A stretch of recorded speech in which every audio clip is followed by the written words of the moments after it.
जी अख्तर साहब, आप जोड़ तोड़ के मास्टर हैं, तो आपकी कैलकुलेशन क्या है आजकल, तो कितनी आपको पूरी रही है आपके मास्टर? इंशाल्लाह जी 2018 नालों बहुत ज़्यादा जिहड़ा ना साडे नाल आवाम ने मुहब्बत की है, तो इंशाल्लाह 8 फरवरी ਨੂੰ ਤੁਹਾਨੂੰ जोड़ तोड़ ਦੀ आपी समझ आ जाएगी इंशाल्लाह।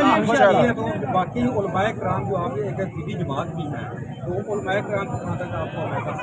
अल्हम्दुलिल्लाह साडे नाल हर उलमा कराम दे मुहब्बत है, और असी अलीपुर के अंदर सारे उलमा कराम का इकट्ठ किया और उन्होंने उस स्टेज तो ये ऐलान किया कि असी मरकजी मुस्लिम लीग की हिमायत करने।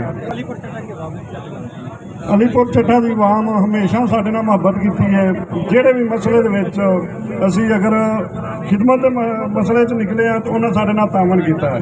ਜਿਹੜੇ भी ਅਸੀਂ ਉਹਨਾਂ ਨੂੰ ਕੰਮ ਆਖਿਆ अलीपुर ਦੀ आवाम ਨੂੰ, जिस तरह ਹੁਣ ਤੁਸੀਂ ਵੇਖ ਰਹੇ ਹੋ कितना ਕੁ रश है, ये सारा लोगों ने और आवाम ने साडे नाल मुहब्बत का इजहार किया है, और इंशाअल्लाह 8 फरवरी ਨੂੰ कुर्सी ते मोहरा ला के भी इस तरह मुहब्बत का इजहार करेंगे।